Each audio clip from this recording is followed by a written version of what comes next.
The drive was supposed to be straightforward: 5 hours of empty highway, a few podcasts, and a motel stay before the last stretch home. I left late, a mistake I regretted as darkness swallowed the landscape. By midnight the highway was deserted, the world outside my headlights an endless black void. The gas gauge dipped lower than I liked, and my stomach churned when I realized the nearest town was still over an hour away. Relief washed over me when a neon sign flickered in the distance. Last stop, gas inconvenience. The place was tucked just off the highway, its sign buzzing faintly in the silence. The station looked ancient, its paint peeling, and a few pumps stood crooked under dim lights. Vinban MCC Hun. But gas was gas. I pulled in and parked beside a pump, the silence pressing against my car like a living thing. When I stepped out, the air was thick, almost sticky. I swiped my card, but the machine blinked red. Please pay. Inside, I glanced toward the building. Its windows were fogged, casting eerie shapes against the light. The door creaked as I pushed it open, and a bell jingled faintly. The air inside smelled of mildew and something metallic. The clerk sat behind the counter, his head down, scribbling on a notepad. He didn't look up when I greeted him, just slid a glance toward the pumps. Pump 3, I said, trying to sound casual. His hand paused slowly. He looked up, his eyes sunken and dull. You shouldn't be here. I blinked. Excuse me. He repeated it, his voice barely above a whisper. You shouldn't be here. Leave. The hairs on my neck stood up. I just need gas. He stared at me for an uncomfortably long time, then slid a single key across the counter. Pump it yourself, and don't go near the back. Before I could ask what he meant, he lowered his head and resumed scribbling back at the pump. The key worked. Gas flowed. But the sensation of being watched crept over me. I glanced toward the trees beyond the station, their shadows stretching unnaturally long under the dim lights. A loud bang shattered the quiet. I jumped, spilling gas on my shoe. It had come from behind the building. Don't go near the back. The clerk's words echoed in my mind, but curiosity got the better of me. I left the pump running and crept toward the noise, my heart thawing in my ears. The back of the station was darker, the single bulb above the door flickering weakly. Another bang came, followed by a guttural groan. My blood turned to ice. I rounded the corner and froze. A figure stood hunched over a pile of something. It was too dark to see clearly, but the way its body twitched and jerked was unnatural. It paused, slowly turning its head toward me. The light flickered, and for a brief second I saw it. Its face wasn't human. Its eyes were too wide, its mouth too large, and its skin stretched too tightly over its skull. Blood dripped from its hands. It screeched and lunged. I ran. My feet barely touched the ground as I bolted back to the car. The gas pump had stopped, the nozzle hanging limply from the tank. I yanked it out and threw myself into the driver's seat, slamming the lock button. The thing emerged from the darkness, its movements jerky but fast. Too fast. The car roared to life, and I peeled out of the station, my heart hammering. In the rearview mirror I saw it standing in the middle of the road, its head cocked unnaturally to one side as it watched me disappear into the night. But the relief didn't last. 5 miles down the highway the engine sputtered. The needle on the gas gauge dropped to empty. Impossible. The car coasted to a stop, the silence deafening. I tried the ignition again and again, but the engine wouldn't turn over. That's when I saw the lights in the distance. 2 headlights approached, weaving slightly. Relief flooded me. I stepped out, waving my arms. The vehicle, a rusty old truck, slowed and pulled up beside me. The driver rolled down the window, an older man with a weathered face. Need some help? My car just died, I stammered. I just filled up at that gas station back there. But the man's face darkened. You stopped at that place? I nodded, confused. You shouldn't have, he said grimly. They don't let you leave. Before I could respond, his expression shifted to horror. Get in the truck now. I didn't argue. As soon as I climbed in, he flirted. They'll follow you, he said, his knuckles white on the wheel. Once you've seen them, they don't let you go. Who? I asked, my voice shaking. He didn't answer. Instead, he gestured toward the rearview mirror. I turned and felt my stomach drop. The thing from the station was chasing us, its twisted body illuminated by the truck's tail lights. It ran on all fours, its limbs too long, its movements impossibly fast. We're not going to make it, the man muttered. The truck skidded to a halt. What are you doing? I screamed. He pointed toward the passenger door. Take the back road through the woods. It won't follow you there. I hesitated, but the creature was getting closer. Go, he roared, shoving me out. I ran. The woods were suffocatingly dark, the trees closing in on me. My feet slipped on the uneven ground, but I didn't stop. The sound of the creature's screeches filled the air, growing louder. I didn't dare look back. I stumbled into a clearing, my lungs burning. The gas station was there. My mind reeled. It was impossible. I'd run in the opposite direction, but there it was, glowing faintly under the flickering neon sign. The clerk stood outside, his face pale. You came back, he said softly. I didn't, I started, but then I saw it. The creature was behind him, its grin wide and dripping. The clerk turned resigned as the thing pounced. I didn't stay to watch. I ran to my car, which now sat in the lot as if it had never left. The engine roared to life on the first try, and I sped off without looking back. I made it to the next town by dawn, my hands shaking so badly I could barely hold the wheel. When I told the local sheriff what had happened, He gave me a long pitying look. Last stop hasn't been open in years, he said. I insisted, describing the clerk. The pumps, the creature, he sighed. That station burned down in the 80s. As everyone who worked there, they didn't make it out. I left town that same day, but sometimes on long drives late at night I swear I see the neon sign flicker in the distance, and I always keep driving music. If I'd known what was coming, I never would have stayed in that house. The nightmare began in August, and even now just thinking about it sends chills down my spine. It started innocently enough. I was reading a novel late at night, sipping on a coffee I probably shouldn't have made so late. The clock read 10:34 and the wind outside was starting to pick up, rustling the trees and making the shadows dance across the walls. It was the kind of night that feels endless, quiet, dark, and heavy. I decided it was time to call it a night.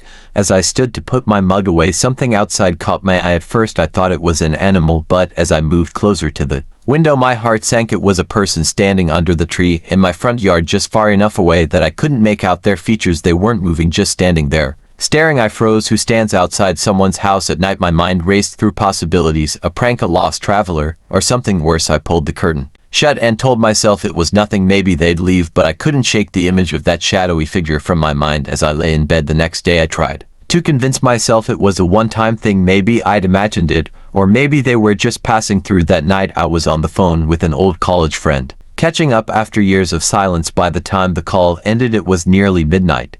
I decided to check the window before going to bed just to ease my nerves. Big mistake. The figure was back, but this time they were closer. They'd moved from the tree to the edge of my rose garden just a few yards from the house. The moonlight illuminated them enough for me to make out the shape of a man. He was tall and unnaturally still, like a statue. His face was obscured in shadow, but I could feel his eyes on me. My stomach churned. I backed away from the window, turned off the lights, and spent the night in the living room. I didn't sleep. By the third night I was a mess. Work was a blur, and my coworkers noticed I was distracted. I didn't tell them why. Who would believe me when night fell?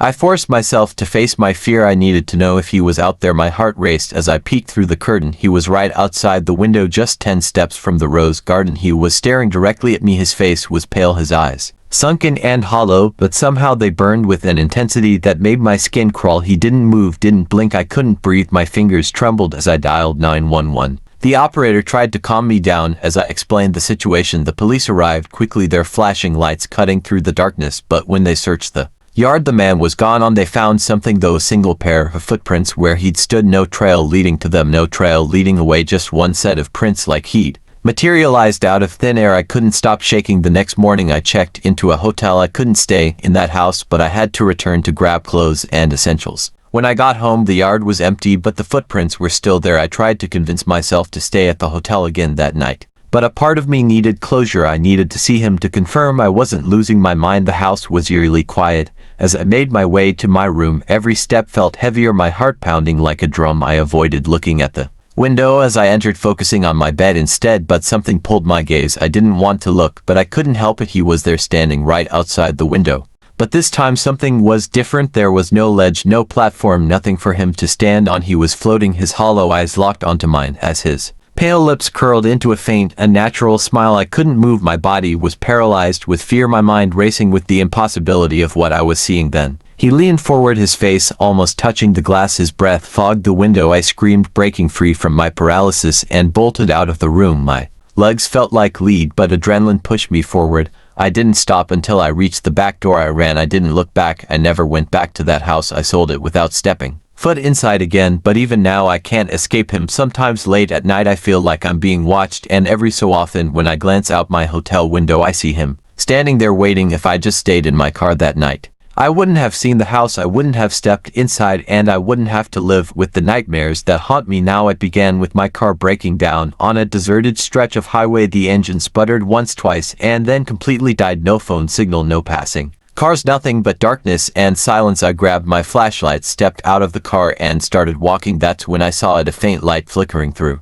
the trees, a house old and weathered but glowing warmly against the dark night. I hesitated. Something about it felt off, but the cold and desperation overruled my instincts. I walked up to the porch and knocked. After a long moment the door creaked open. A man stood there, tall and thin, with an unsettlingly warm smile. He looked to be in his 60s. His eyes kind yet oddly hollow. Car trouble? He asked. Yeah, I said, shivering. Can I use your phone? Of course, he replied, stepping aside. And come in, son, it's not safe out there. The house was warm to warm, almost suffocating. It smelled faintly metallic like rust or old blood masked by cleaning products. A woman emerged from the kitchen, thin and pale within. A naturally wide smile. Oh, you poor thing, she said. You must be starving. Sit down, I'll fix you something to eat while my husband calls for help. I wanted to refuse, but politeness and hunger got the better of me. She brought me a bowl of stew, thick, dark, and steaming. The first bite was strange. The meat was tough, almost rubbery, with a metallic aftertaste. That made my stomach churn. You don't like it? She asked, her smile faltering. It's fine, I lied, forcing another bite. Her smile widened again, but it didn't reach her eyes. Across the table, a teenage boy sat silently, his grin fixed and unblinking. His gaze bore into me, sending a shiver down my spine. I needed to leave. My instinct screamed at me to get out of that house, but I didn't want to seem rude. I need the bathroom, I said, standing up. The man gestured down the hall. Second door on the left. I nodded but couldn't shake the feeling that his eyes lingered on me for a second too long. As I walked down the dimly lit hallway, another door caught my eye. It was slightly ajar with a faint light spilling out. Something about it drew me in. I pushed it open. The smell hit me first, thick, sweet, and nauseating. It was a basement. My flashlight beam trembled as I descended the creaky stairs. At the center of the room was a butcher's table, its surface scarred and stained with old dark smears. Hooks dangled from the ceiling, some holding scraps of something I couldn't identify. Bones littered the floor, some broken, others disturbingly intact. And then I saw it, a skull resting on a shelf, its hollow eye socket staring back at me. The stew in my stomach threatened to rise. What are you doing down here? I froze. The man stood at the top of the stairs, his smile gone, replaced by a cold, unreadable expression.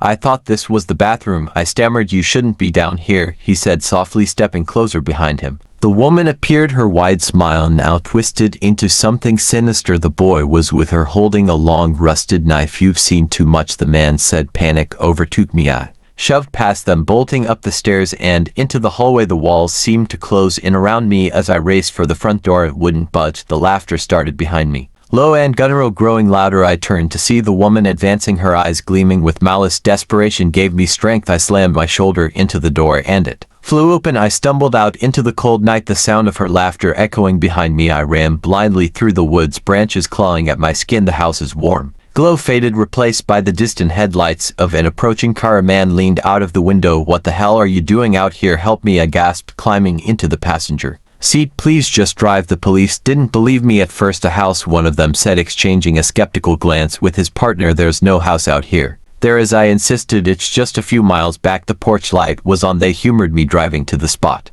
But when we arrived, there was nothing, just an overgrown lot where the house should have been. This can't be, I whispered, stepping out of the car. It was here. I was just here. One of the officers knelt, picking something up from the dirt. He held it out, a rusted hook. I stared at it, my blood turning cold. As we got back in the car, I heard it again, faint and mocking, carried on the wind. The woman's laughter. It's been years since that night, but I still hear her sometimes when I'm alone, when it's quiet, and every time I close my eyes, I see the house waiting for me.